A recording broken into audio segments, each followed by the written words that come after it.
Welcome back to Inside Politics. Our guest today, Dr. Bruce Oppenheimer, political science professor from Vanderbilt University. We're talking about what went on in the Senate and the House and in Washington in general this past week. It was a dramatic time. Doctor, this week was supposed to be the beginning of the Republicans going forward with their agenda finally. But health care has now failed. Upcoming next is probably tax reform. You've got the budget coming up. Somewhere in there they've got to do the debt ceiling and then infrastructure. Are they going to have a permanent limp out of what came out of this? Are they going to have problems moving forward, particularly in the Senate? Well, I think some things have to get done, right? Like the debt ceiling? So you have to do the debt ceiling. You have a fiscal year starting October 1. You have to figure out spending for that beginning October 1.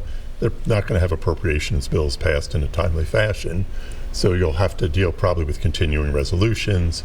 You're probably going to get a very big budget bill, one big bill pulling together an omnibus bill for federal spending. And to get that passed, you'll probably have to keep things out of it, keep it clean, as the Democrats would say, in order to get enough votes to get that through, because there may be enough Republican defections. The question is, well, whether people will put riders on it. But one thing about those big bills, sometimes you can package things. I call them Clint Eastwood bills. They contain the good, the bad, and the ugly. and so these big omnibus packages, sometimes you can hold together majorities because of that. So the fact that the House this week put some funding in a budget bill that they passed that would allow money to build the new Trump-Mexican wall is in there, that's not necessarily a big deal, because probably that's not anything close. That won't be the bill that will actually pass. That's right. Something else will be, and having that in the bill could be problematic. May or may not. You don't know what sort of deal will be there on that funding. Remember, the president can always veto one of these, so he could say, if there isn't money for to start up the wall, then I'm going to veto this big spending package. One significant piece of legislation that passed by bipartisan veto-proof majorities in both houses was one to impose more sanctions on Russia, on North Korea, and on Iran. This is sort of a challenge to the presidential power in this, because in order to decrease or end these sanctions, Congress is asking for, saying they have to approve it. Right. Given how it was passed, can the president afford to veto it? Well, I think that's a good question. He can afford to veto it, but it looks like the veto would be overridden. He doesn't need another defeat in Congress. Well, that's obviously problematic, but he can, he might go that route. I think it's really up in the air. The other thing is whether he will necessarily comply with it, whether there are loopholes, whether in fact he can challenge it, whether they'll bring about court challenges to it. Because there are certain things about commander-in-chief authority, and the question, it has in it this idea that Congress has to approve things. And the question is, does that, and I don't want to get too deep in the weeds for you, but does that violate court rulings on legislative vetoes? So, but that's a whole other sort of thing. Well, it's interesting. So it's one thing to put it in there.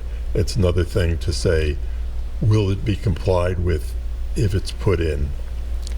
This is happening while Donald Trump is president, but this kind of effort by Congress to insert itself more into these areas in foreign policy are something that date back several administrations, particularly during the Obama administration. They want to have more yes or no say-so over the sanctions. Yes, and this goes back, to the War Powers Resolution, 1973. There are in fact some challenges to this. Where does the authority of Congress cut off in the execution of legislation which is passed?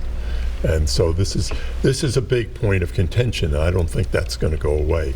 But this was sort of Congress putting down the gauntlet and saying, this is what we want you to do. The president is likely to be put in a position where either he's going to sign it or it's going to be enacted regardless.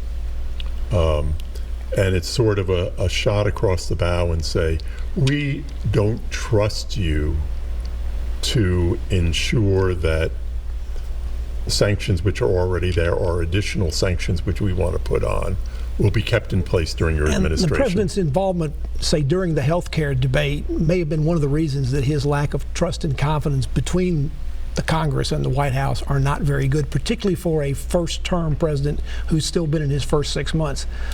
While we talked a lot about how this was a defeat on health care for the Republican Party and the Congress, it was also a defeat for President Trump. Oh, sure. And part of it is that he didn't get involved the way a normal president would get involved. That is, there was no sense. He was saying, give me a bill and I can sign. Give me any bill. He did not, and the people who advised him did not know the details of healthcare legislation. They were not there to cobble together or to say, if we tweak it in this way, we can pick up additional votes. They were not. They were just going and trying to pick up additional votes, but without knowing the substance of what was ongoing. Well, he attacked the one senator that they're worried about being up for re-election, and he also went after one of the Alaskan senators through some of his cabinet people who basically seemed to indicate they were going to cut some programs and do some other things.